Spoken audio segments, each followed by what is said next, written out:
Welcome back to Boilers and Beyond. I'm Jordan Jones. We are back here today. It is Sunday morning, July 9th, and we are just under 8 weeks away from kickoff of a new season. 8 weeks from now, I'll either be recording the instant reaction show from Purdue versus Fresno State, or it will already have been posted, and we'll be underway for another season of Purdue football. But we're in a little bit of a weird spot because the countdown to kickoff episodes that I have planned, still a couple of weeks away from those. The stuff that we always do, looking at the schedule, both sides of the ball, making some predictions, all of that. But I got an email from one of you who listens to the show this past week, and it was fantastic. And it gave me enough stuff to really do this whole show today focused on Purdue's air raid offense. Charles emailed in. He wanted to talk about the air raid offense, and there's a lot to talk about there. He had some great questions, so we're going to get into that here today, along with a couple other things. As a reminder, you can always send in ideas or questions for the show. You can do it two ways. One is on Twitter, @BoilersBeyond. Give us a follow, tweet me, shoot me a DM, either way. Or you can email the show at boilersandbeyondpod@gmail.com. Send me an email there and I will get back to you there as well. So a lot of fun stuff to talk about today as it relates to the air raid. And to start off, the first question is an interesting one because he says, with Graham Harrell and Phil Longo, the new offensive coordinator at Wisconsin, two Big Ten teams are going to run an air raid offense in 2023. Up until this year, has anyone in the Big Ten ran an air raid offense? My answer to that is I don't think so. It's funny, and we'll talk about this here today in pretty good detail, but there's a difference between running like a true air raid, like what you think of with Mike Leach, Hal Mummy, guys like that, and what an air raid can be sometimes in modern college football, where it's very air raid principled. But regardless, I don't know that there are any guys on the air raid tree that have really ever coached in the Big Ten. None are coming to mind. That's not to say it hasn't happened, but you think of the Big Ten style, and it's very anti-air raid, right? You think of Wisconsin under Barry Alvarez and Brett Bielema and Paul Christ, where there wasn't a whole lot of air raid going on. You think of Iowa under Kirk Ferentz. You think of Illinois now under Bielema, Michigan State with D'Antonio, kind of now Michigan with Harbaugh too, very run-centric. So it's not a conference that typically leans into it much, but it's going to be interesting. It's going to be really interesting to see what that looks like, because certainly, the most aggressive pass offense, was really Joe Tiller. Jeff Brom kind of as well in there. Purdue's been the one school that's been the one that likes to open it up. But what I think is going to be interesting here, looking at, has any Big Ten team run an air raid offense, especially with Longo at Wisconsin? How much of an air raid actually is this? I don't know. He's been pretty adamant that he's not going to abandon the run up there. They're still going to feature a power running game. They should. They have Braylon Allen. He's a stud, as Purdue fans well know. And even with Purdue, I found the story that Tom Dienhart did over at Gold and Black with Graham Harrell. And this is a quote of Graham Harrell's. He said, Mike Leach was the only one truly still running the air raid and what it originally runs. And what it originally was. There are a lot of people that call plays that come from Coach Leach, and we all get tagged air raid. And he went on to say, I think air raid has become more of a philosophy. We can't be great at everything, so let's figure out what we can be great at and be really, really good at it. Basically have an identity and master it. And that's kind of where the air raid comes from, is it's a very simple playbook. There's not a lot to it. The route trees for wide receivers are very simple. You're not asking them to do a ton, but you're just going to repeat the hell out of it until you're really, really good at it. And I think that's, I think that's probably what we'll see more of. If you look at what Graham Harrell did at West Virginia last year, for example, he actually ran the ball more than he passed it. Over 50% of their play calls were runs. Now, is that his ideal setup? Maybe, maybe not. They didn't, we'll get into it more later, but it wasn't a good West Virginia team. But how much of a true air raid it actually is, I think remains to be seen. Purdue is really running with the air raid branding. I think it's smart. I think they should. It's the air raid term is viewed as fun and exciting and passing the ball around a lot and all of that stuff that, attracts recruits. It's fun. It's exciting. And I think that's something that from a branding perspective, you absolutely like. They have the air raid airstrike thing, hosting recruiting events at the airport. It's been a really, positive thing for them so far. I think it's going to be a much different type of passing offense than maybe what Purdue ran under Jeff Brom. And I don't know that that's necessarily for better or worse, but it's going to be a much simpler, more shorter passes. It's going to be interesting to see, but I think they'll run the ball.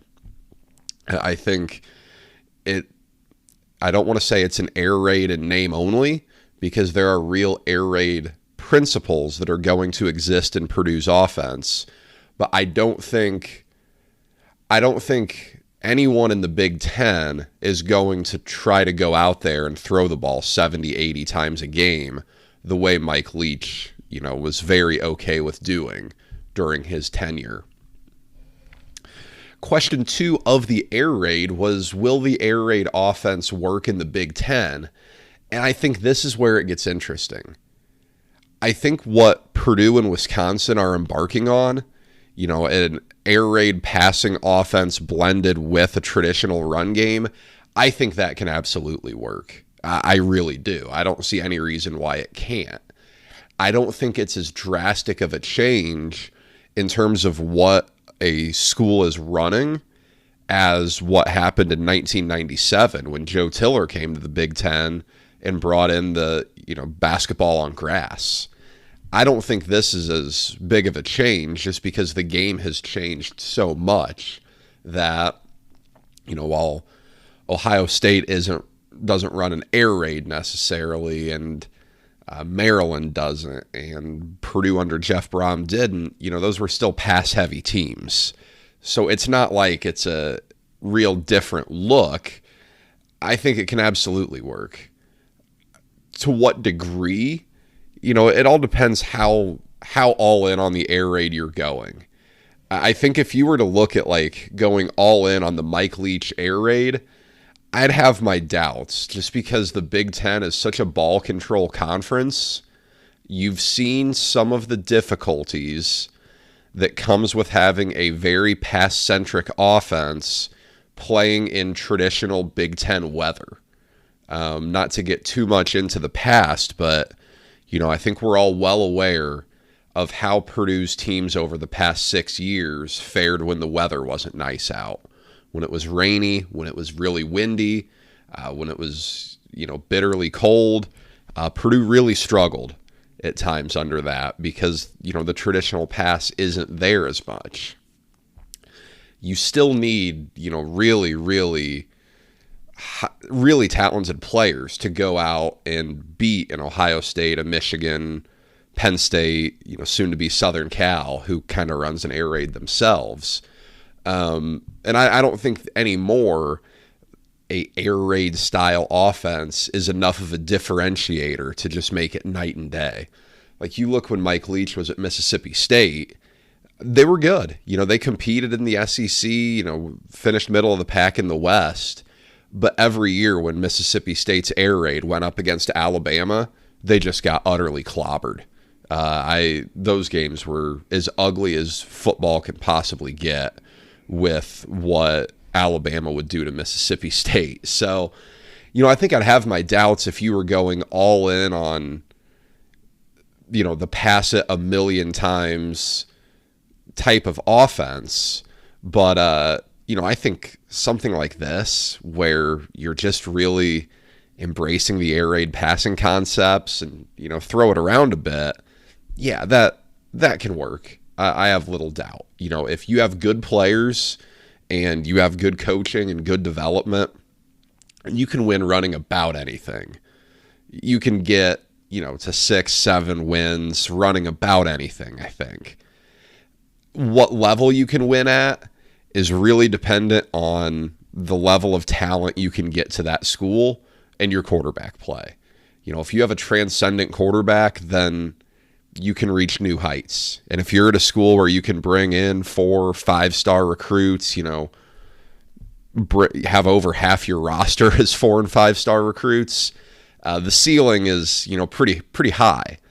If you're not at that level, then, I don't know, no matter what you're running, if you're going to be a national title contender, but I think you can still, you can put together a competitive team and be fun to watch.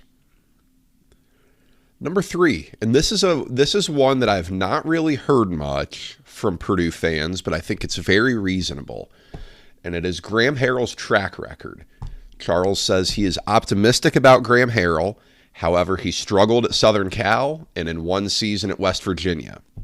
He mentions that from the West Virginia Pitt game last year that he watched, West Virginia's offensive line did not look very good. And he says, does the offense just depend on the quarterback running it? So I went and I pulled some of the statistics here. In his first 2 years at Southern Cal, 2019, they were 37th in the nation in points per game, but that team was 78th in points allowed. So you can see, USC's struggles there were particularly on the defensive side of the ball.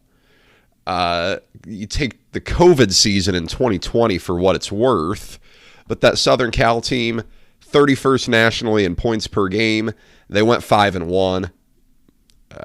Season they didn't play a bowl. I think I don't remember exactly the details, but it was weird. Pac-12 was really weird that year. And then 2021, they had a real downturn. I think that can very well be attributed to Clay Helton, the head coach, being fired 2 weeks into the season, though. That's hard to overcome. When that happens, you're kind of dealing with a lost season. You'll remember when Darrell Hazel got fired mid-season at Purdue. There were no expectations. You make that move to move on and to get a head start on the coaching search. So that's what happened there. And then kind of again last year at West Virginia, with Southern Cal, if you'll remember, Clay Helton was on the hot seat forever before he finally got fired. And then last year, it felt like Neil Brown at West Virginia was going into the season on the hot seat. They scored 30 points per game, 51st nationally. That's not tremendous. But the defense for West Virginia last year finished 116th in the country, allowing just under 33 points per game. So you'll see again, the team's record wasn't very good, and Neil Brown just hung on to his job. They had an athletic director switch or something. It was kind of weird. But, I think you can question the talent at West Virginia. I think certainly, you had JT Daniels at quarterback, who former 5-star prospect, hasn't really worked out to this point. He's now at Rice, and he's on his 4th school in 6 years. I think that might just be a miss by the recruiting services. I don't know that it's, I don't know that he has some stellar track record, but I also don't know that he's been in many great situations. His offenses at North Texas were good. Much different world there. Much different, almost impossible to compare to some degree. But, this is going to be the first time that he's had a Power 5 offense with stability on the coaching staff. Ryan Walters is in year one. He's not on the hot seat the way Clay Helton and Neil Brown were. There's stability there. So I think, no doubt, the quarterback is important. Keaton Slovis had a really good year in 2019 for a good Southern Cal team. And then he was pretty good in the COVID season as well. That helped. 2021 at Southern Cal, they were just all over the place. And then, West Virginia last year, JT Daniels didn't work. There was an existing relationship there from Southern Cal with him and Graham Harrell, didn't work. So the quarterback is absolutely important. For this to work at Purdue, as I said on last week's show, you need Hudson Card to be really good. There's no reason to think he won't be. If you look at an awesome article from Golden Black this week with Tom Dienhart about the pursuit of Hudson Card, it's fascinating. You can tell how badly this coaching staff wanted Hudson Card, very, very badly. So Purdue needs him to be really good, but I think it's going to be a good way to get a feel for Graham Harrell now that he's in a spot where there's stability around him. Question 4 here, the last air raid question here. And this is an interesting one because he mentions an article from Bruce Feldman over at The Athletic that he went into detail talking to guys who are defensive coordinators on teams that run an air raid offense or an air raid based offense. And he talked about some of the challenges they face in practice. And Charles asked, is there something to the concept that Big Ten defenses fare so well because a lot of the offenses are so vanilla? And I think that's absolutely true. Just that thought in general. It's a lower possession brand of football. So just naturally, you're going to give up fewer yards. You're not getting hit with as many explosive plays. If you're playing against teams that run, like the veer and shoot, like the old Brile stuff or what Tennessee runs now, then, they're just going to try to hit explosives on you all game. And it's going to be a higher possession, higher number of points per game style. Whereas if you're playing, what Iowa, Wisconsin, and Illinois do, it's going to be lower scoring. What I got from that article, though, and if you have an Athletic subscription, I'd definitely check it out because it's pretty interesting. It's something that Purdue's going to have to keep in mind here. Purdue is going to need to figure out how to prepare for other styles of offense in practice because, there aren't going to be many teams on Purdue's schedule that run what they do. Virginia Tech wants to be a power running team. Iowa, Wisconsin. I will still believe Wisconsin's going to run the ball a lot until I see that they don't. Illinois, Michigan, Minnesota says they want to throw it more. A lot of these teams are going to run the ball a lot. So how Purdue manages that split in practice is going to be really important. That's something that I don't know that I had thought of necessarily until I read that article. And the one thing I'll add as well is, with Big Ten defenses faring so well, quarterback play is pretty important to that. And the Big Ten has not had tremendous quarterback play in recent years. Ohio State's had a good run here. Sean Clifford was decent. Aiden O'Connell was pretty good. But it's not been a great run of quarterbacks in the Big Ten by any means. So I think that has a lot to do with it as well. And then he finally concludes with saying that Purdue is going to either beat Ohio State or Michigan this year. And he points to what Ryan Walters' defense did against Michigan a year ago. a game where Illinois very well could have, and some would say should have won that game. Yeah, Michigan certainly struggled with Illinois more than anyone else in the regular season. It was a real cold day. That was the same day as Purdue Northwestern. Those of you who were at that game certainly remember Blake Corum for Michigan tore his ACL in that game. That probably factored in.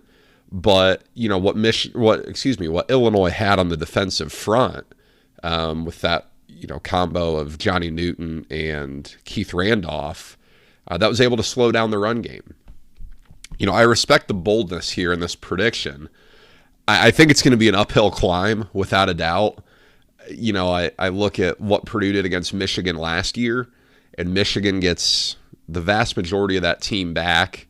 Purdue lost its 5 best players. That's rough. That's going to be real rough, especially going up to Ann Arbor in November when it's going to be cold, and that probably plays right into Michigan's hands unless Purdue can stop the run. And then, against Ohio State, I worry just because, I worry for a lot of reasons, but the weakest unit on Purdue's roster might be the corner position. And with Marvin Harrison Jr. and Emeka Egbuka and Cade Stover and Julian Fleming, and then plenty more behind them, Carnell Tate, that's going to be an Ohio State offense that's going to throw it around pretty good. So, anything can happen. That's why college football is the greatest sport we have on our planet. But, it's going to be an uphill battle for sure. I respect the boldness, though. And if Purdue could get either one of those, you look at a year one that, really would be just fantastic.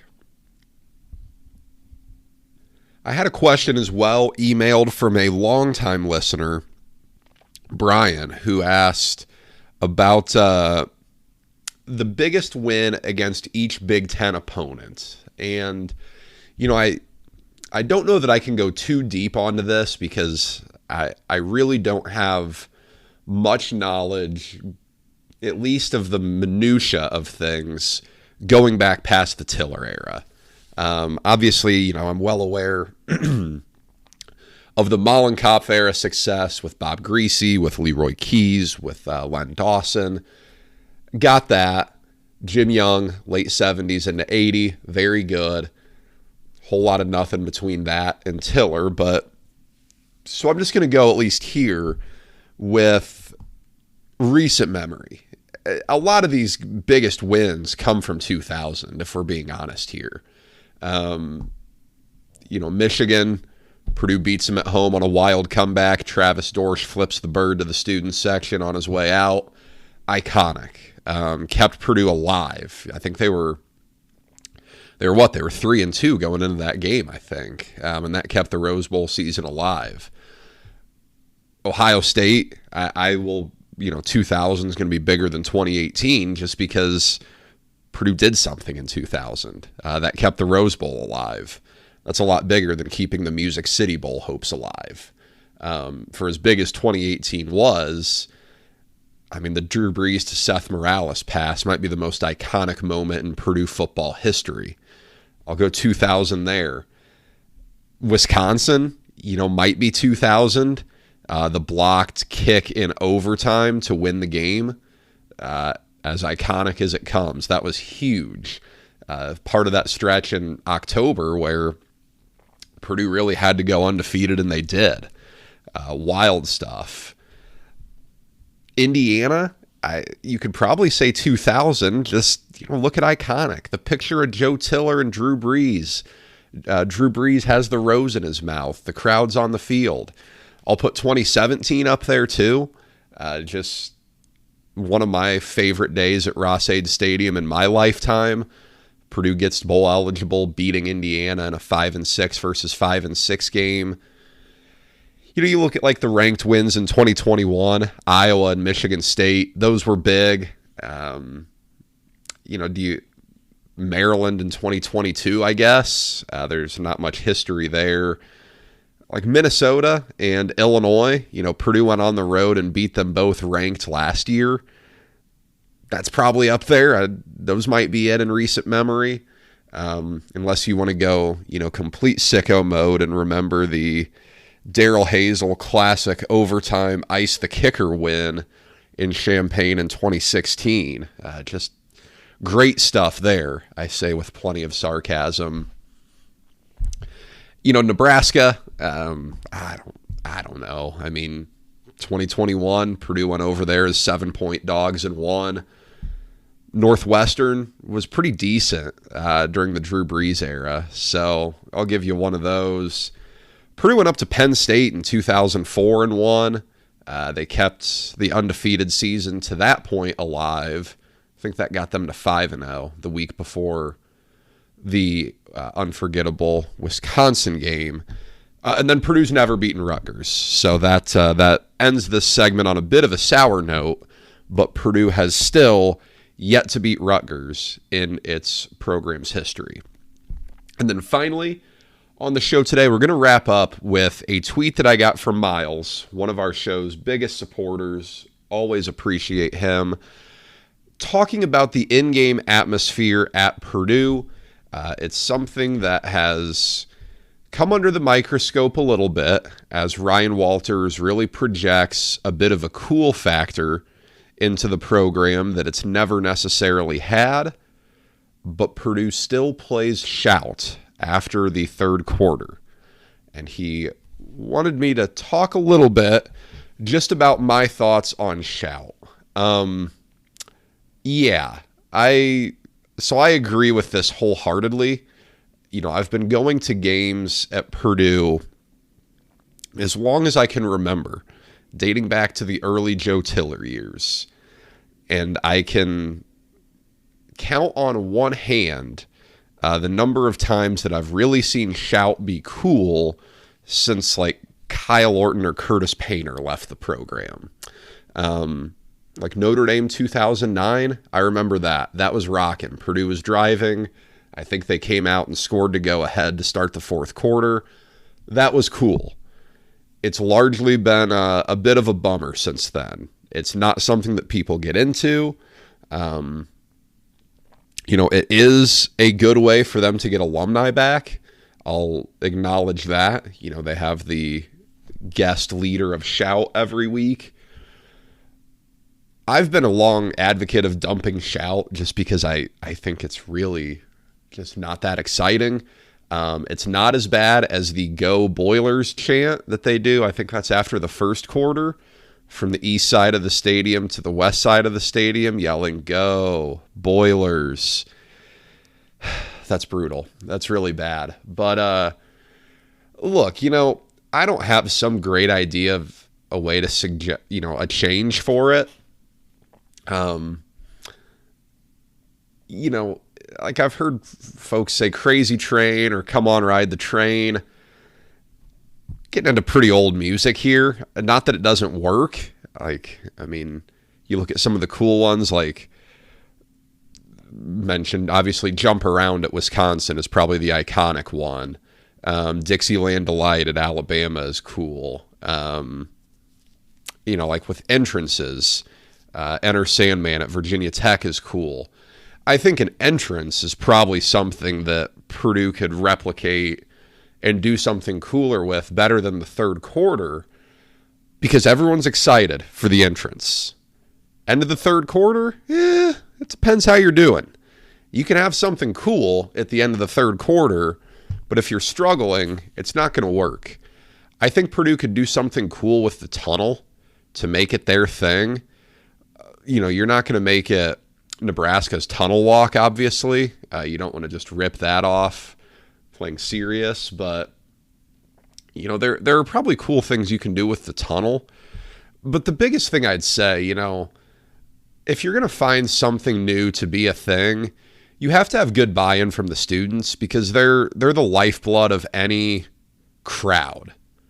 The folks who aren't, the older folks who aren't going to get up and dance and yell, they are what they are. You need them. That's kind of the lifeblood of an athletic department. But you need the students to be in on it, and it'll spread from there. Like the the thing they do at basketball, and I guess they do at football too, at the start of the second half when they play a sandstorm with the little dance. I mean, it's horrible. The dance looks awful, but everyone does it. And it's something that started with the students. I think it started at Boiler Gold Rush at some point when I was a student and just made its way to basketball. That became a thing just out of nowhere. So if the students buy into it, it's going to spread. If the students don't buy into it, it's not going to work. That's kind of where I sit on there. And yes, please move on from shout, and please move on from the Go Boilers chant. And if at all possible, play When Worlds Collide by Powerman 5000 way more often than they do now, because that is pure nostalgia for me to, the Kyle Orton and Curtis Painter days. Awesome. Absolutely love that. Please, though, next couple of weeks, I don't have anything scheduled. So if you have stuff you want me to talk about, please send it over. Twitter @BoilersBeyond. Email boilersandbeyondpod@gmail.com. Either one works. It'll get to me either way. We'll be back next week, though. We'll find something to talk about, as we will be inside 50 days until Purdue football at that point. Thank you for listening. Give the show a follow on Twitter @BoilersBeyond. Subscribe wherever you get podcasts. And until next week, you guys take care.